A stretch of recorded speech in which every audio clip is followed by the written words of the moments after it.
The champagne glasses were still half full. The DJ was still packing up his speakers. And she was already running barefoot through the hotel lobby, her wedding dress stained with blood. Guests were whispering, confused, stunned. And the groom, he just stood there, gripping the edge of the table like he was holding on to the edge of his sanity. Her name was Olia, his name Nazar. They had nothing. She waited tables at a cheap cafe near the bus station. He hauled heavy crates at the warehouse 6 days a week. Their parents were poor. No inheritance. No support. Just survival. But they loved each other, fiercely, purely, like two people who had nothing to lose. So they decided to fight for a dream, a wedding. Not just any wedding, a real one. One they could remember forever. For over a year they saved. Every coin. Every tip. Every overtime shift. No cinema. No pizza. No gifts for birthdays. Just dreams folded into white envelopes marked Wedding Fund? They lived like shadows, passing each other after shifts, whispering goodnight in exhaustion, falling asleep to the sound of hunger gnawing at their stomachs. But they smiled. They believed it was worth it. And when the day finally came, it was magical. A limousine picked her up. She wore not one but 3 dresses, rented, but flawless. A drone flew overhead, filming every tear, every laugh. The guests gasped when they saw the hall, gold, white, crystal lights dripping like stars. A live band played Coldplay and Ukrainian folk songs. 250 people came. People from villages, cities, relatives they hadn't seen in years. All to witness Olia and Nazar's perfect day. They kissed under fireworks. They danced until their legs shook. They cried during the vows. It was everything they had ever wanted. A reward. A fairy tale. Until 4:38 a.m. That's when she was found in the hotel corridor, shaking, screaming, dress torn, blood on her hand. That's when the truth exploded, louder than any firework. Everyone thought it was perfect. Nazar's smile during the vows had melted hearts. Olia's trembling hands when he put the ring on her finger, so full of emotion, so sincere, had made even hardened men reach for tissues. But there was a secret hidden behind his smile. And Olia? She saw it. Not during the ceremony. Not during the dance. But much earlier. 2 nights before the wedding. She couldn't sleep. Too much adrenaline. Too much excitement. She had gone for a walk, phone in hand, earbuds in. She ended up near Nazar's apartment. His light was on. She almost called him. Almost texted. Can't sleep. Come outside. But something held her back. She looked up, and she saw someone in the window. Not Nazar. A woman. Long hair. Slim figure. She turned, and her face was clear in the light. Olia knew her. Tamara. Nazar's ex-girlfriend. The one who had left town 2 years ago. The one who had broken his heart. The one he swore he'd never speak to again. Olia stood frozen. Her heart wild. Her stomach twisting. Maybe she was wrong. Maybe it was just a cousin. A guest. A misunderstanding. She walked away. Didn't ask. Didn't cry. Because the wedding was 2 days away. Everything was paid. Her mother had even stayed sober for once. She had invited people who traveled from 5 cities to be there. She had worn her dream dress. She couldn't throw it all away because of one face in one window. So she smiled. All day. All night. Through every photo. Every dance. But her smile had cracks. And Nazar, he noticed. 4:38 a.m. That was when she confronted him. They were alone in the bridal suite. Guests had gone to their rooms. The music had stopped. The buzz had died down. She was taking off her makeup in front of the mirror when she asked softly, "Who was she?" He looked up from his phone, confused. "Who?" "The girl in your window. 2 nights ago." Silence. His face changed. The kind of change you see in people when a truth slices too deep to hide. He didn't even try to lie. It was just one night, he said. Olia stared at him. One night? She showed up out of nowhere. Said she missed me? I didn't plan it. But you did it. He didn't answer. She turned around, threw the mirror brush at him, missed. The silence cracked. Was I your backup plan, Nazar? No. I love you. I chose you. After sleeping with her? He reached for her. She slapped his hand away. And then she ran. Barefoot.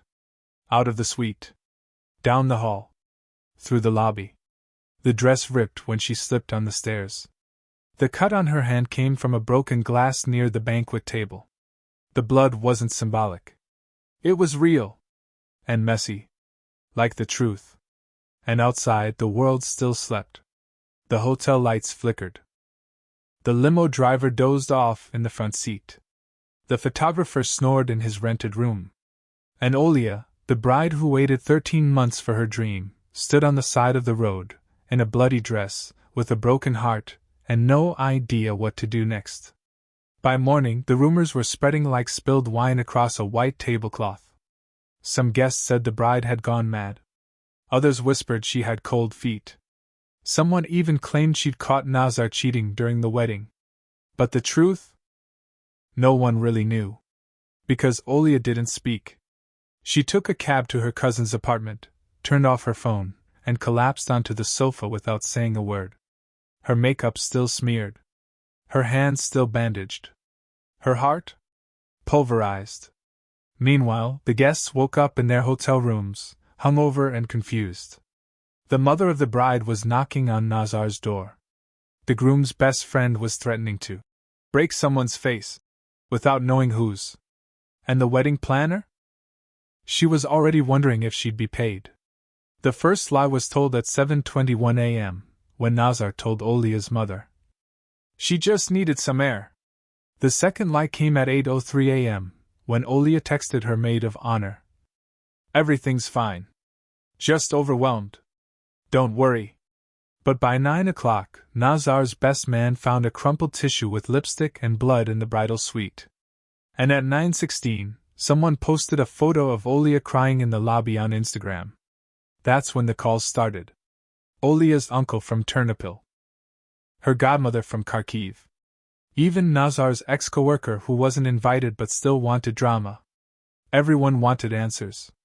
But the only two people who had them weren't talking to each other. Flashback, 8 months before the wedding. It was the day Olia found an envelope in Nazar's drawer. She hadn't meant to snoop. She was just helping him look for his insurance card. The envelope was black. No name. Just a lipstick stain on the corner. Inside, photos. Olia. Naked. Sleeping.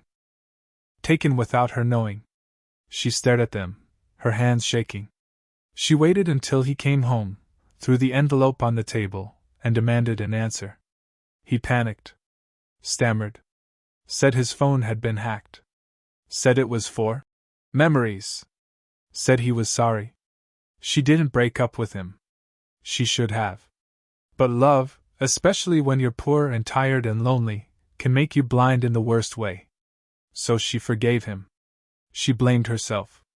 And buried the memory. Back to the morning after the wedding. Olia sat in silence while her cousin brought her tea. Say something, the cousin begged. I can't, Olia whispered. Did he hit you? No. Did he cheat? A pause. Yes. And that was enough. Her cousin stormed out, started texting everyone in the bridal WhatsApp group. By 11 a.m., the secret was out. Not just to the guests, but to her parents. To Nazar's friends. To the entire village. The groom had cheated. Before the wedding. With his ex.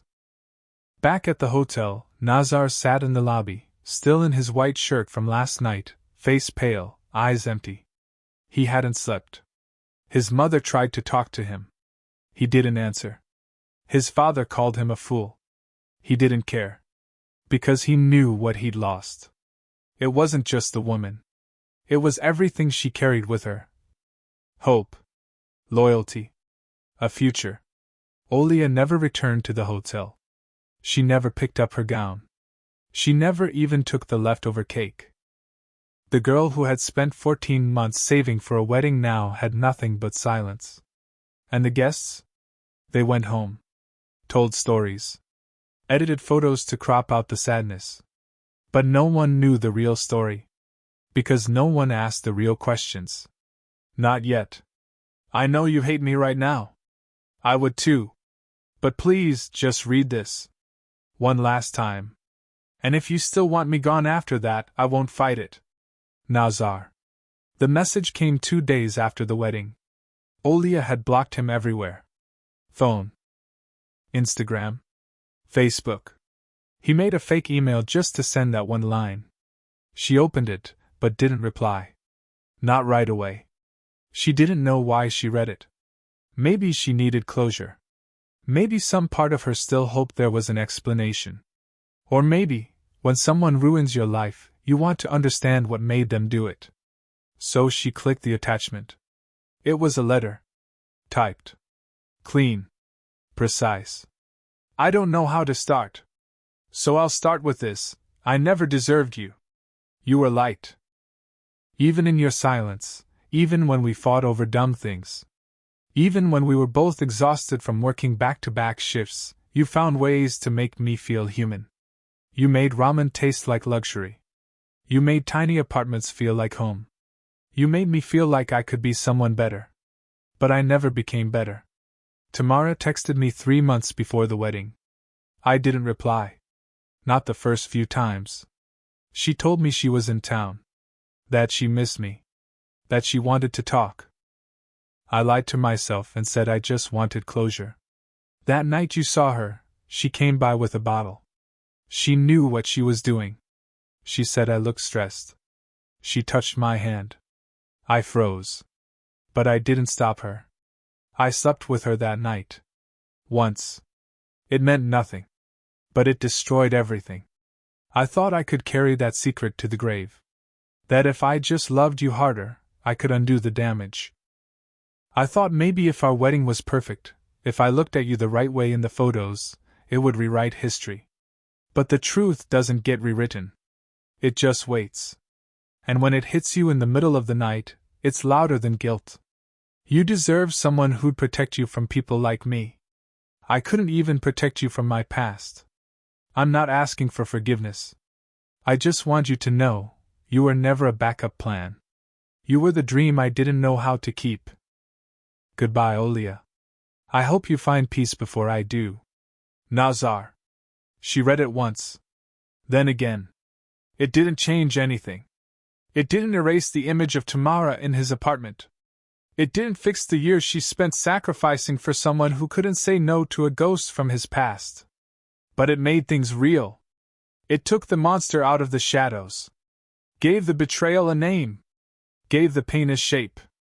That night she didn't cry. She packed her things. Booked a train to Lviv. And left the city behind. Meanwhile, Nazar. He stayed in their old apartment. Alone. The walls still smelled like her perfume. The kettle still had her lipstick print on the handle. He stopped going to work. Stopped eating. His friends tried calling. He didn't pick up. Some said he was wallowing. Others said he deserved it. He agreed with both. The wedding video went viral. Not because of what happened after, but because of how beautiful it looked before. Someone clipped the vows and posted them on TikTok. No matter what comes, I choose you every day, Nazar said in the video. The comment section exploded. Bro lied with his whole chest. This aged like milk. She deserves better. The internet took sides. But the truth? They didn't know the half of it. Only 2 people did. And neither of them wanted to relive it. Until the journalists called. And offered Olia a chance to tell the story, her way. It had been 3 weeks. The photos were still online. The story still echoed through group chats and village gossip. But Olia hadn't spoken publicly. Not a word. Until now. She sat on a worn couch in a small studio apartment in Lviv, A borrowed blazer over a simple black dress, no makeup. Her hair tied back. The camera light blinked red. The young journalist across from her pressed record. "I don't want sympathy," she said. "I'm not a victim. I was just in love." Her voice was even calm, but her hands fidgeted in her lap. "People keep asking me why I went through with the wedding if I knew something was wrong. Why I didn't cancel it. Why I didn't scream during the vows. Why I smiled for the camera." She looked at the lens, held its stare. "Because I was afraid. That's the truth. I was afraid that if I told the truth, everything we suffered for would mean nothing." She inhaled sharply. "We didn't grow up with much. My mother used to count coins just to buy bread. Nazar worked every holiday. I missed my birthday 2 years in a row because I had double shifts. We fought so hard for that one perfect day. I didn't want to be the reason it disappeared. So I put on the dress. I let them take pictures. I danced until my legs were numb. And I told myself, smile, Olia. Just smile. You can fall apart tomorrow." A tear slipped down her cheek, but she didn't wipe it away. But when tomorrow came, I couldn't hold it anymore. It wasn't just what he did that night. It was everything before it. The way I overlooked red flags. The way I convinced myself I could fix him. The way I let my own dreams become negotiable. She paused. "I'm telling this now because there's another girl out there. Saving. Working. Hoping. Thinking love means sacrifice. Thinking pain is just part of the package. It's not. If someone betrays you before the wedding, they will betray you after. If they lie to you once, they will lie again. You don't owe anyone your silence just because the cake is ordered. You don't owe anyone your forever just because the guests are watching." The video was 7 minutes long. She didn't name Nazar. She didn't show photos. She didn't attack him. But it spread like wildfire. Over 2 million views in 48 hours. The title? The Bride Who Ran Away After the Wedding, and Why I Don't Regret It. Girls shared it with captions like, "This. Wish I had her courage. Saved my life." Mothers showed it to daughters. Therapists recommended it in sessions. Radio shows quoted it. And Nazar? He watched it alone. 3 times. The 3rd time, he turned off the screen and cried harder than he had the night she left. Not because she humiliated him. She hadn't. But because she had finally become the version of herself he never deserved. Meanwhile, Olia received thousands of messages. One stood out. "You reminded me who I was before I settled. Thank you." Anonymous. She didn't know who wrote it. She didn't need to. Because in breaking her silence, she'd helped others find theirs. But the story wasn't over yet. There was still one final chapter. And it would happen unexpectedly, on a train platform, 2 months later. 2 months later. Lviv train station. 7:02 a.m. Cold. Foggy. Quiet. Olia stood on the platform, suitcase in hand, scarf wrapped tightly around her neck. She was heading to a new city. New job. New life. The pain had dulled. Not disappeared, but softened. She had started smiling again, real smiles, not the ones meant for guests or photographers. Then she heard her name. "Olia?" She turned. And there he was. Nazar. Thinner. Paler. Holding a book in one hand, eyes full of things unsaid. For a moment, either of them moved. Time felt like a thread stretched thin between 2 people who once shared everything, and now stood as strangers with history. "I didn't know you were here," she said finally. "I wasn't. I saw your name on the ticket app," he admitted sheepishly. "I came to see if... I don't know. If goodbye was still an option." Olia exhaled. "It already happened, Nazar." He nodded, swallowed hard. "I watched the video. All of it. I know. You spoke with more strength in that video than I ever did in our entire relationship." She didn't answer. "I don't want anything," he added. No second chance. No drama. I just wanted to say I'm sorry, face to face. Not in an email. Not in a message. You already said that, she replied. But you didn't see how much I meant it. He held out the book, old, worn, with a ribbon inside. It's your notebook. The one you used to write our plans in? I found it when I was moving out. I thought maybe you'd want it. She took it slowly. It felt heavier than she remembered. Inside were scribbled dreams. Our honeymoon budget. Baby names. Cafe we want to open someday. And at the very back, a page she hadn't written. His handwriting. I loved you before I understood how. I lost you before I knew what I had. But I'll carry your name gently. In every life that comes after this one. Tears filled her eyes, but they didn't fall. She closed the book. Thank you, she whispered. The train approached, metal screeching, wind rushing past. She stepped forward, then paused. You know what the worst part was, she said? It wasn't Tamara. It wasn't the cheating. It was that you made me believe we were the same, that we both wanted the same kind of love. But I was ready to die for us. And you were ready to risk it for one night. He said nothing. Just nodded, broken, understanding at last. She boarded the train. Found her seat. Looked out the window. He stood there, hands in his pockets, watching. The train pulled away. And with it, so did the last trace of their forever. Epilogue. 1 year later, Olia opened her own cafe in a small town near the mountains. It was small. Cozy. She painted the walls yellow, her favorite color. She wrote quotes on the chalkboard. She smiled at customers. She sang while cleaning tables. Sometimes people asked if she was married. She'd smile and say, I was. For one day. And that was enough.